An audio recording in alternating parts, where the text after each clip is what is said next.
I'd like to pull up stakes and leave, that's what I'd like to do. But I can't quit, I've gone too far, I'm deep in love with you. If I knew then what I know now, I wouldn't be so blue. I'd quit seeing you long ago, I wouldn't be loving you. Well, you keep me so mixed up inside by things you say and do. But I can't quit, I've gone too far, I'm deep in love with you.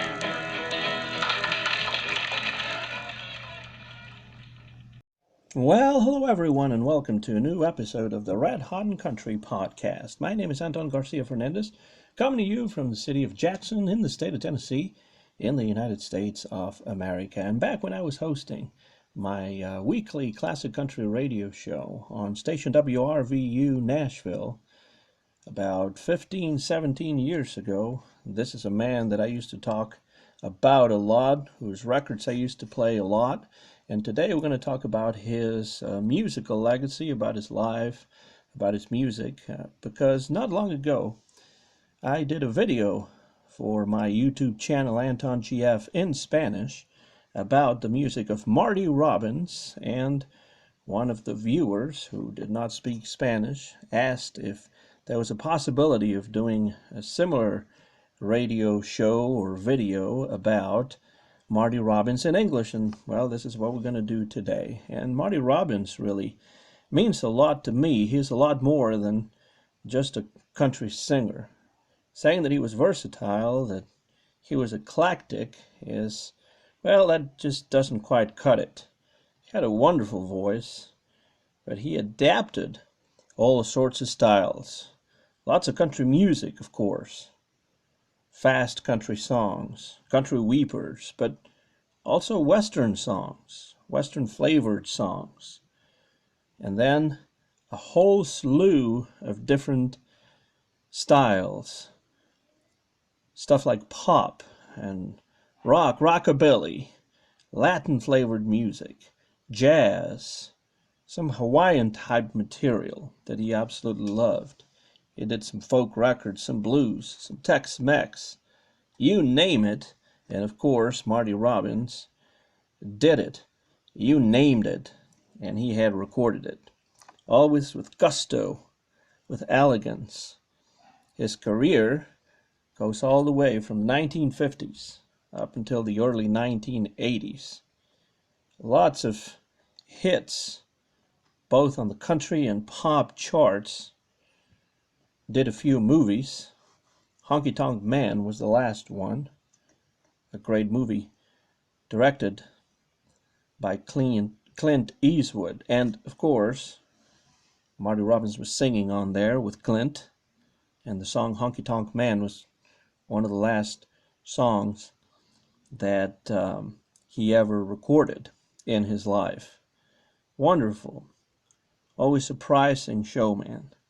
He was great on stage, and, well, believe it or not, he loved driving fast cars, driving race cars, which was not maybe the greatest idea for somebody who was suffering from heart trouble. But that was Marty Robbins. He had to do it his way, and he definitely did it. He started out in life under certain complicated circumstances. He was born in 1925 near Glendale, Arizona. But his father was quite violent. He had problems with the bottle, made his family suffer for many years until in 1937 his parents divorced and his mother moved the kids to Glendale, Arizona. His teenage years saw Marty having quite a few problems with the law. Back in those days, he wasn't Marty Robbins yet. That's a stage name, of course. His name was Martin David Robertson. And, well, as Rich Kienzle writes on the liner notes for the Essential Marty Robbins 1951-1982, Hard as it might be to envision Marty Robbins as an early 40s juvenile delinquent, by his own admission he raised hell, stole, and fought. Local police knew him well, and he nearly wound up in reform school. Somehow, World War II came to the rescue, because Marty did participate in the war, and around that time he became interested in playing the guitar. He had always been interested in music, but he became interested in actually playing the guitar, not just listening to music, but also playing his own music. Also, from the World War II years, dates his interest in Hawaiian music, which he encountered during the war. Upon his return to the United States, he met Marizona, who became his wife, and starts to realize that he is interested in making music his profession. There's a legend that says that he was listening to the radio one day, and he heard a singer over the airwaves that he didn't think was too good. He thought, hey, I can do better than that. Got in his car, drove all the way to the radio station, and convinced the directors of that radio station to give him a go. Well, they did, and they hired him. He must have been pretty good already back then. His local radio show became quite popular around the Glendale area. And around that time, little Jimmy Dickens, who was already a star in the 1950s, appeared on the show, which I believe was called something like Country Caravan. And little Jimmy recommended Columbia Records should offer Marty Robbins a contract. And that was the label that Marty Robbins spent most of his career recording for. But it was not from the very beginning that things were easy. This is a constant in Marty Robbins' career, because for his first session, the company sent him 20 songs. Those songs were submitted to him, and he had to choose 4 out of those songs, but he didn't like any of them.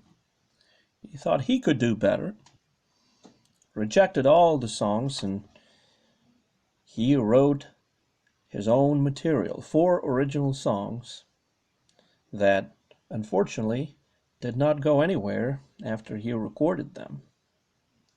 At first, the producer on the session did not want to let him record the songs, and hey, he might have thought that he was right about that because the songs went nowhere, but during his second session, things would change. He recorded another song that he had written called I'll Go On Alone, and that became the first of a long string of hits that Marty Robbins would have over the next 30 years or so. In these early days, Marty was concentrating maybe a little too much on country weepers. He was recording songs like Tomorrow You'll Be Gone, I Couldn't Keep From Crying, and of course, I'll Go On Alone. But as soon as we hit the mid-1950s, when rock and roll and rockabilly are about to change the face of popular music and the record industry, Marty Robbins starts diversifying his interests. He starts mixing country music and rockabilly, blues, pop, even some teenage hits that he had in the 1950s. He even recorded soundtracks for Western movies like The Hanging Tree. If we look at some of the songs that he recorded in the 1950s that we can find on the Essential Marty Robbins, 1951-1982, this 2-CD set, that is a very good introduction to the music of Marty Robbins. We can see that besides those early country weepers, we start seeing things like Pain and Misery, kind of a bluesy song. And then some rockabilly, That's All Right Mama, by Arthur Crudup, that Elvis Presley recorded for Sun Records. Maybelline is a Chuck Berry number. And Marty recorded his own rockabilly songs that he wrote himself. One of them, Tennessee Toddy. Of course, one of my favorites is one that made it to number 7 on the charts. One that he wrote as well, called I Can't Quit, I've Gone Too Far, I'm Deep in Love with You. And of course, the big hits started coming because Marty Robbins had a very good ear for talent. Melvin Ensley had written a song called Singin' the Blues, and Marty Robbins took it to number 1.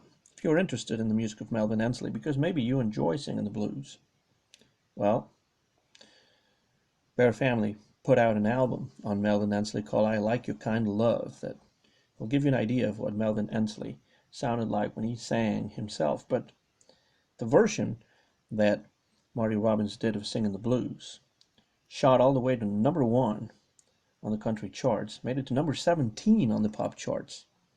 And over in England, rock and roll singer Tommy Steele did his own version of Singin' the Blues, and that was a big hit over there as well. Marty tried again with another Melvin Ensley song called Knee Deep in the Blues, and that one went all the way to number 3 on the country charts back in the year of 1956. Some really, really great recordings were made by Marty Robbins in the 1950s. The main reason why Sing the Blues didn't make it to number 1 on the pop charts by Marty Robbins was because Guy Mitchell recorded it and made it a hit on the pop charts. Knee Deep in the Blues was another try, as I said. Marty Robbins singing a similarly sounding Melvin Ensley song, and that one, as I said, made it number 3. That one was already, incidentally, covered by Tommy Steele over in England. Now, Marty Robbins understood that he did have the potential to become a pop artist in his own right. He was never interested in just singing country music. His interest in music was a lot more diversified. And, well, Mr. Teardrop, and particularly The Story of My Life, which made it to number 1 on the country charts and number 15 on the pop charts, and even more so, A White Sport Coat and a Pink Carnation, number 1 on the country charts and 2 on the pop charts, established Marty Robbins as a force to be reckoned with in the pop field, especially when it came to teenage romance type songs.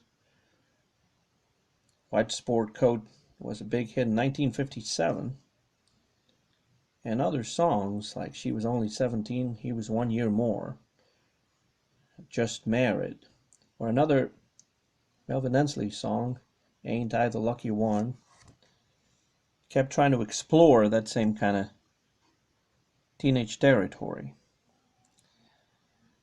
But the style for which Marty Robbins will always be remembered is the frontier ballads, the gunfighter ballads, some Latin-flavored songs that sound like Tex-Mex music that tell stories that have to do with the far west, usually set around the border between Mexico and states such as Texas or California.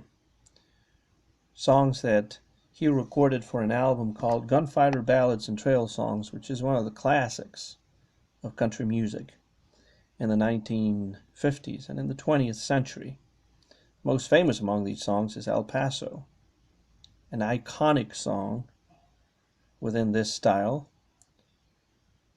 really powerful story, full of drama and love and violence, a kind of story song that was maybe a little bit too long for radio. You would think 4 minutes and 39 seconds, but it didn't matter. It was such a good song, written by Marty himself. Made it number one on the country charts, number one on the pop charts as well. Big Iron is another song that Marty himself wrote, became a big hit as well. And the Gunfighter Ballads, the trail songs, were here to stay. High quality material, great story, and the voice of Marty Robbins made songs like El Paso, instant classics, and many other singers around that same time. Thinking, for example, about Billy Walker, the tall Texan who would record songs like Cross the Brasses of Waco that were also cast in that same mold of the gunfighter ballad, of the trail song, of the frontier ballad, of the Latin-flavored cowboy kind of story. We make it to the 60s then. In the 1960s, Marty Robbins would diversify his repertoire even more, recording some Hawaiian-type songs. A song called Don't Worry. Don't Worry, written by Marty Robbins himself, made it to number one, country charts, number 3 on the pop charts, and, well, Fuzz Tone Guitar was recorded for the very first time in country music on that big hit by Marty Robbins, which he wrote himself, recorded in Nashville, Tennessee in 1960. What a great song that was, as was Devil Woman from 1962, another one of those calypso style almost numbers, because again, Marty Robbins was always trying to sound different. He would take any kind of song and make it his own. In this case, of course, Devil Woman is a song that he wrote himself, number 1 on the country charts, 16 on the pop charts. But Marty Robbins always wanted to do something different. He didn't want to repeat the same kind of stuff over and over again. And as I said before, he had a great ear for recognizing talent, as he had with Melvin Ensley, and as he would with some of the newer songwriters on the scene, such as Gordon Lightfoot. Must not forget that he recorded Ribbon of Darkness by Lightfoot back in 1965, when Lightfoot was just starting out. Took it to number 1 on the country charts. Great version of a great Gordon Lightfoot song. He also was the first to record songs that would become closely associated with other singers.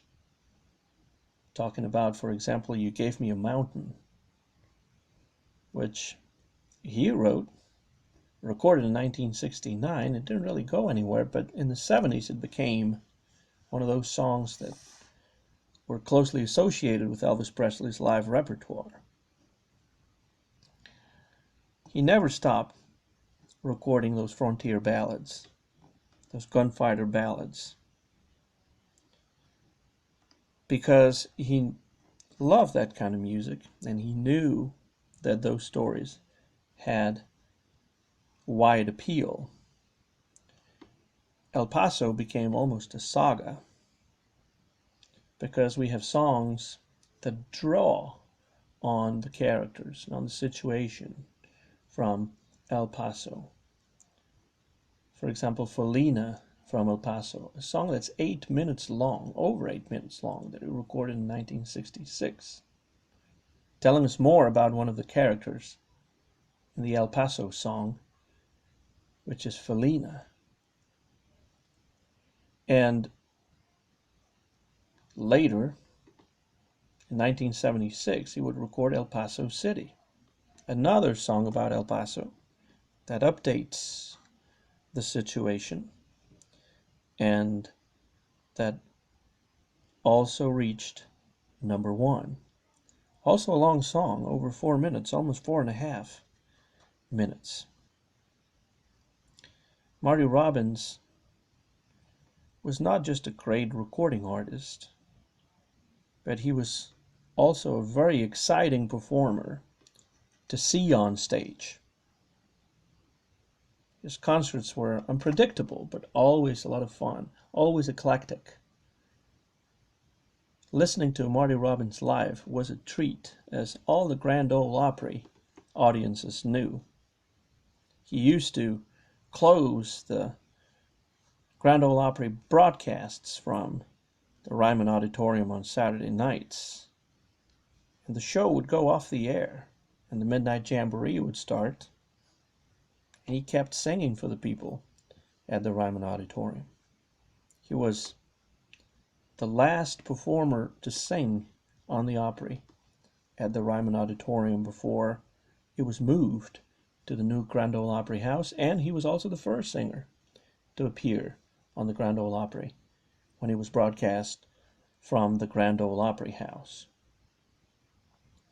And audiences just absolutely loved him. 1969, though, was a hard year for Marty Robbins.